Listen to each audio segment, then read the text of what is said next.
I'm Sharon Scott Wilson, publisher of Resort Trades magazine and director of our various digital properties. We are very pleased today to present to you a presenter who was formerly with Disney Institute, Michelle Baker. Michelle is co-owner and CEO of Stoneledge Enrichment. She's a former director at Disney Institute as well as a one-time employee of Wyndham Vacations. Michelle and her son created Stoneledge Enrichment to provide leadership training for businesses of all walks. And she has a strong background in hospitality and customer service. So she's available as a mentor, consultant, and a speaker. So Michelle, welcome. Thank you. No, I appreciate it. And one thing I'd like to add to your introduction in terms of how we met, it was at the Chamber of Commerce event, but I have to tell you that the energy that I could feel from you during that event, because when you're on stage, you're hoping that the message is resonating. You're hoping that the message is coming through.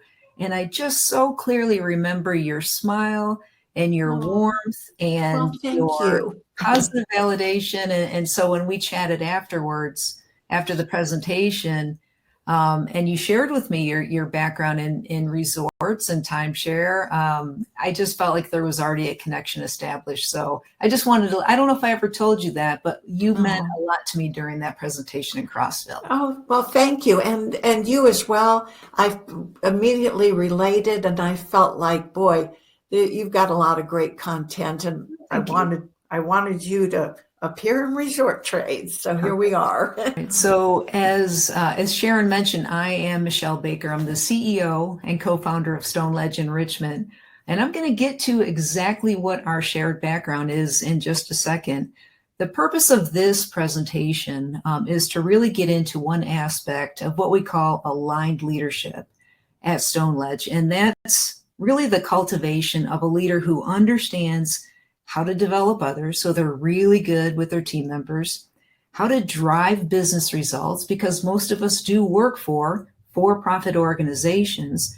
And then the topic of today, how to do all of that without getting overwhelmed and burned out. So we're going to get into all three of those topics with a little bit more focus on this concept of how do you stay busy in today's incredibly fast-paced world without getting what I call crispy around the edges. So here's a little bit more about how Sharon and I got to know each other, especially on that deeper level. I was blessed to have a 24-year career with the Walt Disney Company, 17 years with Disney Cruise Line, 15 years shoreside, and then 2 years on board ships as an officer, which is relevant to my Crossville connection. And then I ended up spending 7 years with the Disney Institute, which, if you're not familiar with the Disney Institute, it's the external training arm of the Walt Disney Company. So during those 2 years when I was on board ships as an officer, in a nutshell, I would work on board for 4 months, and then I would have 8 weeks off in between. And it was during that time that I got the opportunity to live in Crossville, Tennessee. Now, just prior to going on board ships as an officer, I decided that I wanted to work for the Wyndham organization. So if you take Wyndham and you combine it with Crossville, Tennessee, of course, many of you know that that is where one of the most beautiful resorts that I've experienced in Fairfield Glade, Tennessee, is located. Lots of golf courses, lots of just beautiful accommodations. And I got the opportunity to work for Wyndham. I have to tell you, I thought it was a beautiful experience. I think the timeshare model is just brilliant. It allows a lot of families to experience vacations like they wouldn't be able to experience without it. But I could go on that tangent forever. So I'll get back to why we're here today. But that's a little bit of the connection that Sharon and I have. So besides the 24 years that I had at the Walt Disney Company, I'm also a graduate of the Jack Welch Management Institute. And I'm a part of the board of directors for the Leadership Crucible Foundation. The only reason I bring that up is to just instill in the fact that I live and breathe leadership. It's what I love to talk about. It's what we focus our business on. And it's what I'd like to share with you today. So this is the Stoneledge Aligned Leadership Methodology. As I mentioned earlier, we really believe that to be an aligned leader, to be what people would consider the best leader ever, to really create the biggest results, you have to do three things really well. You have to understand how to drive business results, and that means aligning with and syncing with the goals of the organization. You have to understand how to develop those that report to you, and even in some cases, your colleagues, which means clear communication. It means culture of collaboration. It means giving that open and honest feedback. And then finally, it's doing all of that without actually burning out. And I understand in the resort industry, in the timeshare discipline, sometimes it's really easy to burn the candle at both ends. And so what I'm hoping to do is to give you a couple of tips and strategies today. So if you are that leader that is absolutely going 100 miles an hour, 8 days a week, maybe you can still get the results without, basically getting overwhelmed or approaching burnout. All right. So how does this happen in the first place in terms of becoming a leader and then not having all of those strategies at your fingertips? I want to cover this vicious circle just very quickly. Of all the organizations we worked with, especially at Stoneledge and even previously at the Disney Institute, we found that this was happening a lot. You would take great doers, people that were just phenomenal at what they did in their day-to-day role, and then you would promote them into a leadership position. Now, most organizations don't have the time or resources to teach beyond the tasks required to lead the operation. So they're just taught task management, how to complete the task, how to check the boxes. So what happens? They're unable to delegate. And you as senior leaders, if you're a leader of leaders on this call right now, you probably know those new leaders you can't delegate the big projects to. So that just puts more on your plate. And when leaders are overwhelmed, they are not taking care of their team members. So the team members are impacted. Senior leaders are impacted. The leaders themselves are impacted. The team members that report to them are not getting the time and attention they need.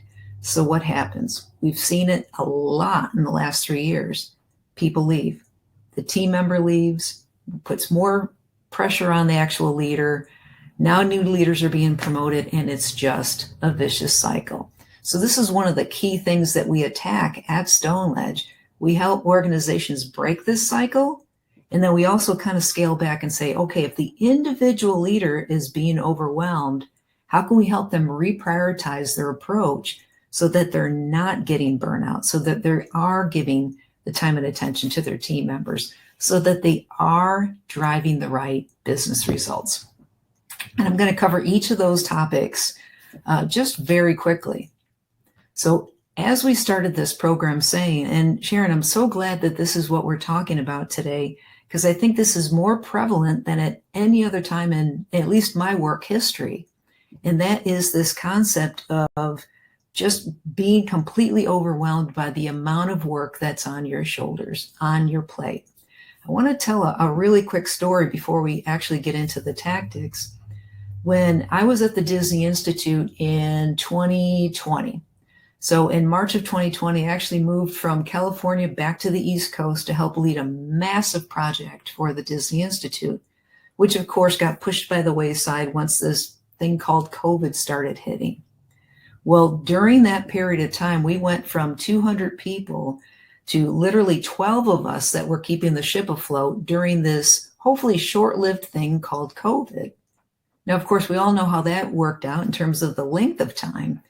But during that time, probably the most stressful year of my life, the most stressful year of any of us that were still working, because what happened is self-care went completely by the wayside, never took any time off.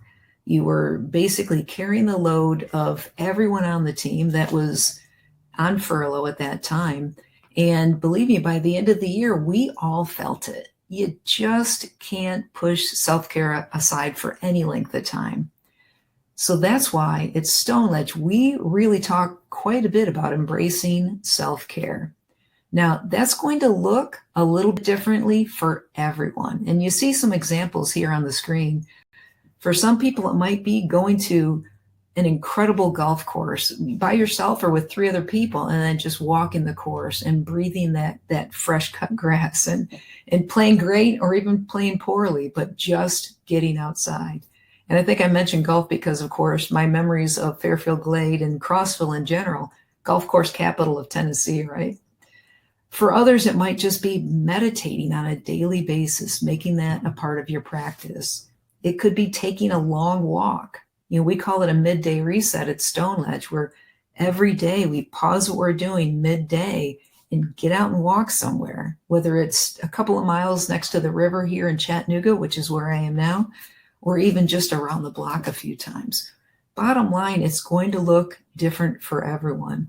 But as Anne Lamont said, almost everything will work again if you unplug it for a few minutes, including you. So mitigating burnout, sometimes it can be as simple as making sure that you're carving out time on a daily basis to just regroup yourself, because you can't pour from an empty vessel, as they say. And even as a leader, you've got to call time out from day to day to make sure that you are embracing your own self-care. And then, of course, championing that concept for others. So that's really the first part of our Venn diagram at Stoneledge. And we'll talk a little bit more about how you can do that as a leader.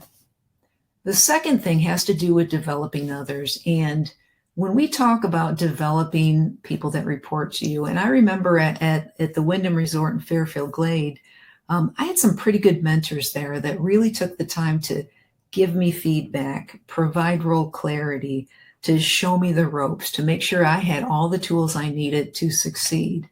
And a lot of times that meant having that difficult conversation with me in terms of my approach or the way I was, setting the c.a.l.m up or bringing people back in terms of having that additional conversation.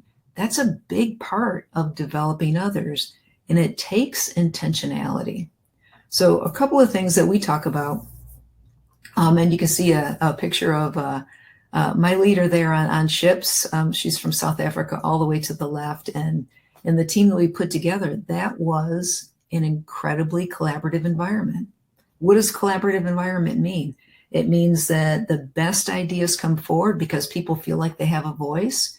It means that you share ideas openly with others. If you have something you're trying to work through as a leader, maybe bring your team in and say, okay, here's what we're trying to figure out. We need to hit this goal, or we need to approach this differently. What do you think? It doesn't mean that everything's up for a vote, because a leader is still a leader, but you can't underestimate the importance of a collaborative environment. It's just such a game changer. We talked a little bit about, communication and open feedback. In fact, just earlier today, my son, who's my business partner, we were talking about even the two of us, we need to give feedback to each other a little bit more openly. We are business partners. Sometimes we need to set aside the fact that it's a mother and son dynamic. We work incredibly well together, but we need to provide feedback. We need to push each other a little bit harder. And guess what? Most people want to know how they're doing. They want to be pushed. They want to know, okay, is this in line with what you need from me, or am I off course? Do you need things from me quicker, or is everything just fine? I think that if we were to all pause even just right now for 2 seconds and think about the best leader that you've ever had, chances are that leader did not hesitate to give you actionable, relevant feedback, even when it stung a little bit. The best leaders are not the ones that just try to take everything on their own shoulders, and they're not the ones that just walk around all day and say, great job, great job, great job. They're not afraid to give that actionable feedback as well. Of course, great leaders also celebrate the wins as much as possible. So if you've asked someone to do something and they are at least even making a great attempt, you got to celebrate that. You know what, Dustin, that's exactly what we needed. That's exactly what we're trying to accomplish. And then, of course, I like to mentor people as opposed to having regrets about what they did. So if somebody tried and failed, that's a rep. It's not a regret. It's an attempt. It can get better. You got to put in a lot of reps sometimes to make it work, but not a regret, not a moment to create shame or discipline. And then finally, we talked about the importance of driving business results and the fact that most of us work for for-profit organizations. What exactly does that mean, driving business results? As a leader, it means understanding what the goals of the organization are. If it's in timeshare, does it mean just selling more units? Sure, that's part of it, but does it also mean, high guest satisfaction scores, high intent to return, intent to recommend, an actual dollar amount, attrition, retention? Understanding what the goals of the organization are cannot be underestimated. Those are critically important. And do all levels of the leadership chain understand what those goals are, and how do you actually sync with that? Prioritization is another really, really, really big one, because I think as leaders, we could probably all agree that you can go to work every single day and stay busy from the time you get there until the time you go home. But are you working on the right things? We talk about that almost every day at Stoneledge. Like, what are the priorities for today? What has to get done? What's on the docket? And there might be a lot of things we'd like to work on, but we really need to focus on what we need to work on. That's why I like this quote a lot from Abraham Lincoln, is give me 6 hours to chop down a tree and I'll spend the first 4 sharpening the axe. So I personally try to spend a good chunk of time every morning sharpening the axe. What do I need to get done that day? I could sit down at my desk every day and just start working, or I can spend the first hour really thinking about prioritization. So that's for me as an individual. As a leader, are you sharing that with others? Are you helping them prioritize what they're working on? Or are you just allowing people to stay busy? And I have this picture of Disney Cruise Line up here. I know I mentioned I was part of Disney Cruise Line for 17 years, but I was also part of the opening team. And if you've ever been part of an opening of any sort, you know that it's really easy to get quite chaotic because there's a million things going on at once. There's change almost every day. And I think a big part of the success of Disney Cruise Line was that on that opening team, you had people that were willing to roll up their sleeves and help people understand what's important right now, what's important on the calls today, what's important in terms of the development of the ship, what's important right now. And just as a quick aside, that original team at Disney Cruise Line, there's no finer team that I've ever worked with when it came to emergencies. Because even with the best laid plans, I think we will all agree that emergencies are going to come up, like hurricanes, like situations with the ship, like, just tornadoes coming through, all sorts of crazy things. And when something was going on, that team was the first to arrive, the last to leave, and really got everyone to put blinders on to prioritize what needed to be done at that moment. So that's the third leg of our 3-legged stool at Stoneledge. We teach developing others, driving business results, and again, embracing self-care. So some of the results of working with Stoneledge, like we talked about, improved employee satisfaction scores, improved retention, happy teams, happy customers, those scores go up. And of course, as executives, which I imagine many of you are, having those business results improve is quite a goal, like year over year, always. But again, this is easy to say, simple, not easy, right? And so one of the catalysts for change, which is why I wanted to chat with you today, and I eagerly accepted the invitation from Sharon, is how do you do that if your mind is in chaos? And the very first thing you can do, again, is to make sure, and this ties into prioritization, it ties into how you're developing others, and it ties into business results. Are you making sure that you are putting your own oxygen mask on first? Are you making sure that you are prioritizing mental clarity, physical vitality, whatever you need to do to make sure you're calming your own inner chaos, that your mind and body is sound and energized and ready to go? And sometimes that means saying no. Sometimes that means not going out. Sometimes that means not working overtime, whatever it takes for you. And I've been guilty of this more times in my career than I can even count on both hands. But every time I've mitigated or pushed aside self-care, it has come back to bite me. So I'd love to talk even more about this. What I'm going to do is to share with you, because I know we've only got a finite period of time here, but I want to open it up to questions from you, Sharon.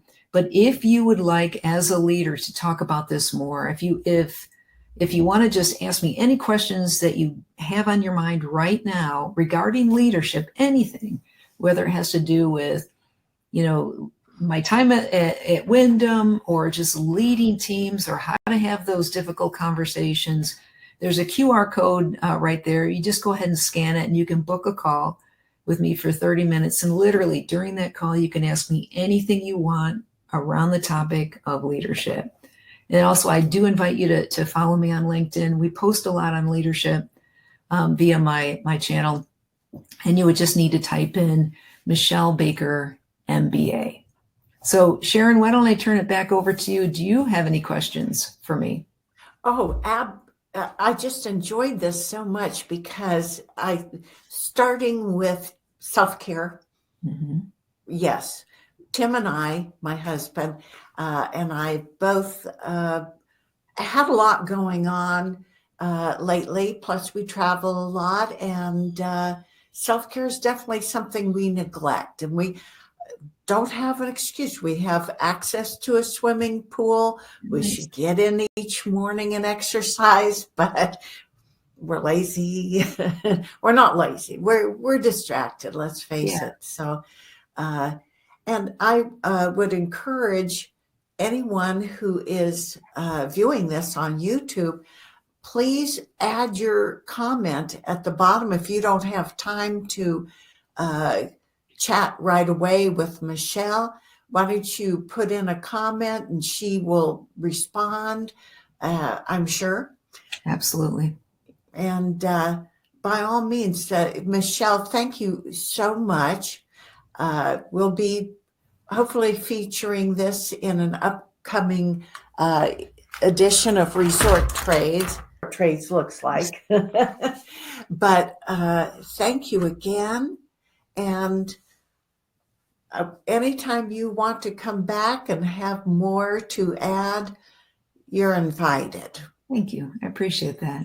Well, this market is very near and dear to my heart. I think I've told many people in my time that the timeshare model, the resort model, is brilliant, because I truly believe, and I've seen it myself, that for families that just can't afford to even go to Disney, or to go to, the Midwest, or the great parks, national parks, there's so many ways to do that through the timeshare industry, because it's almost, I don't want to say it this way, but it's almost like a forced savings account. So instead of saying we need to save $10,000 to do that vacation, well, no, you get yourself some points in a timeshare that speaks to you. There's a lot of great organizations out there, and now you put a little bit of money every week, and there you go. So I do believe in the industry, and enjoyed my time there.